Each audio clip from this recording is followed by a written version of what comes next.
Student I am Shalini Singh, this is my YouTube channel. Welcome to my channel. Student, इस वीडियो में class 12th के लिए जो आपकी इंग्लिश बुक है फ्लेमिंगो एनसीईआरटी बेस्ड है, उसमें अभी स्टार्टिंग के लेसन चल रहे थे। तो फर्स्ट लेसन पूरा कंप्लीट हो गया था। यहाँ पर सेकंड लेसन चल रहा था लॉस्ट स्प्रिंग।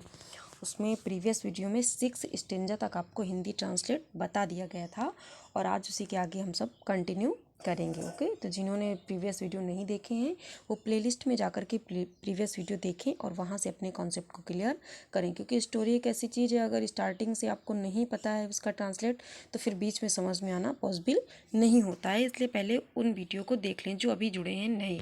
ओके, तो देखिए यहाँ पर हम 7 स्टेंजा बुक सभी लोग ओपन कर लें जिनके पास बुक है, तो कॉन्सेप्ट ज़्यादा समझ में आएगा। अगर स्लाइड में बहुत छोटा दिख रहा है क्योंकि स्टेंजा छोटे छोटे थे। ओके, तो हम यहाँ पर देखते हैं पैराग्राफ नंबर 7 लिखा है, one winter morning I see Saheb standing by the fenced gate of the neighbourhood club watching 2 young man dressed in white playing tennis. One winter morning, लेखिका कहती है कि सर्दी की एक सुबह आई सी साहेब, मैंने साहेब को देखा, standing by fenced gate, standing माने खड़े हुए, by fenced gate of the neighbourhood club, पड़ोस के ही क्लब के पास दरवाजे के नज़दीक खड़े हुए मैंने उन्हें देखा या मैं देखती हूँ। Watching 2 young man dressed in white playing tennis, watching 2 young man, जहाँ 2 नौयुवक क्या कर रहे थे, टेनिस खेल रहे थे। प्लेइंग टेनिस को खेलते हुए ध्यानपूर्वक वो देख रहा था। जहाँ पर 2 नौयुवक सफ़ेद ड्रेस पहने हुए टेनिस को खेल रहे थे, उनको वो देख रहा था। आई लाइक द गेम, मुझे यह खेल पसंद है।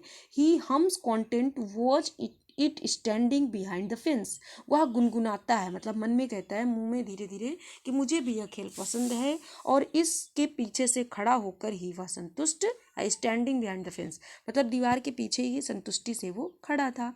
आई go inside when no one is around, वो कहता है जब कोई आसपास यहाँ ना होता तो मैं अंदर चला जाता। ही एडमिट्स, मतलब उसने ऐसा स्वीकार किया, अपने मन में सोचा।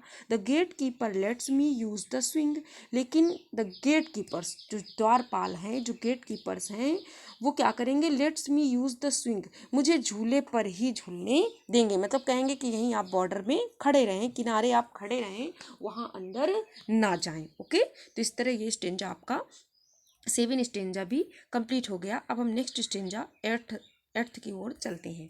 देखिए अब यहाँ पर क्या दिया हुआ है। 8th स्टेंजा लिखा है, Saheb too is wearing tennis shoes that look stands over his discolored shirt and shorts. Someone gave them to me, he says in the manner of an explanation. Sahib to is wearing, आज साहिब भी पहने हुए था tennis shoes, कौन से जूते, tennis के जूते पहने हुए था। दैट लुक्स स्ट्रेंज, जो बहुत अजीब लग रहे थे, जो बिल्कुल विचित्र लग रहे थे। हिज डिसकलर्ड शर्ट समझते हो ना, उसकी शर्ट का रंग उड़ गया था, रंगहीन मतलब रंग नहीं चला गया था, भद्दी शर्ट थी उसकी। एंड शॉर्ट्स, और पैजामा, जो शॉर्ट्स और पैजामा वो पहने हुए था वो डिसकलर्ड थे, तो उसमें वो टेनिस के जो जूते पहने हुए था वो बहुत ही कैसे लग रहे थे, स्ट्रेंज लग रहे थे। देखा, someone gave them to me, he says in the manner of explanation, उसने मुझसे बताया कि someone gave them to me, किसी ने मुझे ये दिए हैं। लिखा है, the fact that they are discarded shoes of some rich boy, the fact that, तथ्य ये है कि दे आर डिस्कार्डेड, डिस्कार्ड मैंने छोड़े गए, छूटे, पुराने, ये पुराने शूज थे। सम रिच बॉय, किसी धनी लड़के के ये पुराने शूज थे। लिखा, who perhaps refuse to wear them, जिसने शायद उन्हें पहनने से मना कर दिया होगा।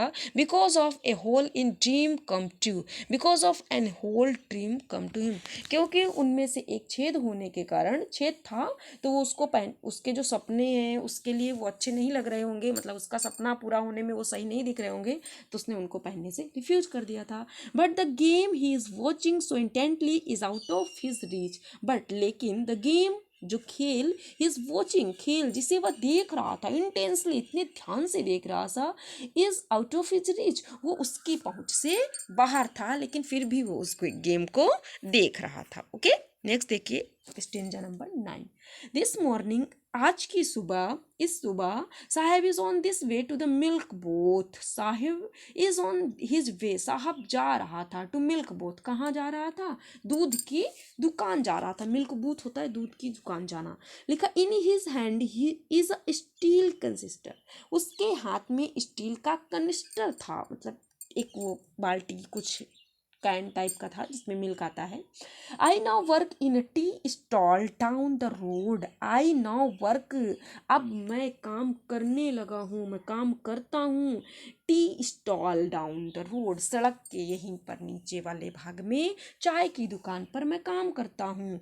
ही सेज, उसने लेखिका से बताया, पॉइंटिंग इन द डिस्टेंस, उस दूर की दुकान को पॉइंटिंग करते हुए, इशारे से बताते हुए। I paid 800 rupees and all my meals, वहाँ पर मुझे 800 रुपये और मुझे खाने के लिए भोजन मिलता। Does he like the job, does he like the job, तो मैंने पूछा, आई आस्क, मैंने पूछा कि क्या उसे यह जॉब पसंद है। हिज फेस, उसका चेहरा, आई सी, मैं देखती हूँ, has lost the carefree look, अब उसे कोई चिंता नहीं थी, केयर फ्री लुक था। The steel canister seems heavier than plastic bag, लेकिन जो स्टील का कनिस्टर था वो प्लास्टिक बैग से बहुत भारी था। He would carry so lightly over his shoulders, लेकिन वो बड़े लाइटली से अपने कंधे पर रखकर इसे ले जा रहा था। द बैग वॉज हिज, यह उसका बैग ही था।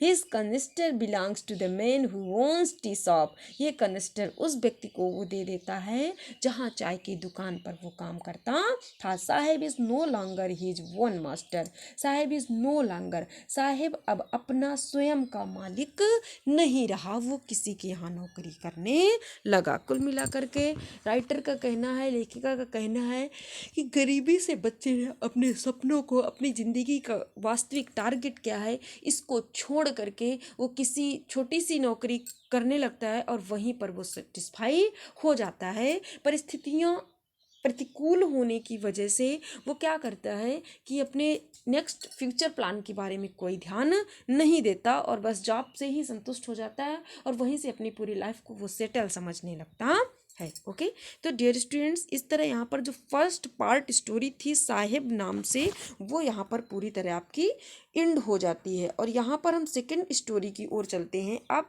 जो दूसरी स्टोरी में जिसका टाइटल नेम हमने बताया था, I want to drive a car, मैं एक कार चलाना चाहता हूँ। और इसका मेन कैरेक्टर कौन था?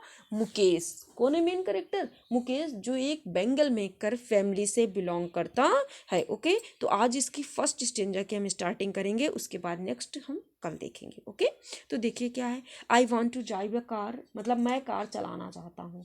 Mukesh insist on being his own master, Mukesh स्वयं के मालिक बनने पर जोर देता था। मतलब जस्ट देखना, कंपेरिजन देखना पहली स्टोरी से दूसरी स्टोरी में, जो मुकेश है वो अपने खुद का मालिक बनना चाहता था। I will be A motor mechanic, वो सोचता था कि मैं एक मोटर मैकेनिक बनूंगा। और क्या करता था? ही अनाउंस, ऐसा उसने घोषणा की थी, ऐसा उसने अपने मन में सोच लिया था कि अब वो मोटर मैकेनिक बनेगा। Do you know anything about cars, I ask, तो लेखा कहती, मैंने उससे पूछा कि do you know about anything cars, क्या आप कार के बारे में कुछ जानते हैं? I will learn to drive a car, he answers, तो उसने उत्तर दिया कि मैं कार चलाना सीखूंगा। Looking straight into my eyes, सीधे मेरी आंखों के सामने देखते हुए। His dreams looms like a marriage amidst the dust of the street that fill his own Firozabad, famous for his its Bengal every other family in Firozabad। लिखा है, वो क्या कह रहा है, वो उसको ऐसा लग रहा था कि उसका अपना सपना, मतलब उसने मेरी आंखों को देखते हुए कहता है कि उसका सपना उसकी अपनी चूड़ियों के लिए मशहूर कस्बे फिरोजाबाद की गलियों में धूल के बीच एक मरीचिका सा प्रतीत होता है। मतलब उसे ऐसा लगता है कि फिरोजाबाद में बहुत पुराने समय से पीढ़ी दर पीढ़ी सिर्फ चूड़ी बनाने का काम हो रहा है और मैंने यहाँ पर सपना देखा कि मैं गाड़ी चलाऊंगा, कार चलाऊंगा, तो ये सपना मुझे ऐसा प्रतीत होता है जैसे गलियों की धूल। लिखा नहीं माने डस्ट ऑफ स्ट्रीट्स, ऐसा लगता है जैसे गलियों की धूल के बीच में मारीचिका सा प्रतीत होता है। आगे नेक्स्ट लिखा हुआ है Firozabad famous for its bangles, क्योंकि फिरोजाबाद जो है वो तो चूड़ियों के लिए बहुत प्रसिद्ध है। ओके, लिखा every other family in Firozabad is engaged in making bangles, Firozabad का हर दूसरा परिवार चूड़ी बनाने में ही लगा हुआ है। It is the centre of India's glass blowing industries where families have spent generations working around furnace, welding glass, making bangles for all the women in the land it seems। लिखा हुआ है कि जहाँ पर यहाँ भारत के कांच की आकृति देने वाला उद्योगों का ये केंद्र है, जहाँ परिवारों ने भट्टियों के आसपास, फर्नेस होता है भट्टियों के आसपास, काम करते हुए कांच को तोड़ते हुए अपना पूरा जीवन व्यतीत करते हैं। और देश की सभी औरतें, इंडियाज लिखा हुआ है, देश की सभी औरतों के लिए चूड़ियाँ बनाते हुए पीढ़ियाँ दर पीढ़ियाँ यहाँ पर टाइम व्यतीत हो रहा है। मतलब यहाँ का बिल्कुल ट्रेडिशंस ही है, ओल्ड ट्रेडिशंस है, जमाने से लोग बस यही काम करते हैं, सिर्फ चूड़ी और चूड़ी ही बनाना। लेकिन यहाँ मेरा तो सपना कुछ अलग ही है, वो कैसे पूरा होगा। तो डियर स्टूडेंट्स, अभी स्टोरी इनकम्प्लीट है, हम इसकी कंप्लीट स्टोरी अगली आगे की वीडियो में लेकर के आएंगे। तो प्लीज़ आप हमारे साथ बने रहें और वीडियो को लाइक शेयर सब्सक्राइब करें, ताकि आपको आने वाली वीडियो की नोटिफिकेशन भी मिलती रहे और आप अपनी स्टडी को लेकर कंटिन्यू बने रहें। ओके, तो dear students, thanks to all of you watching this video.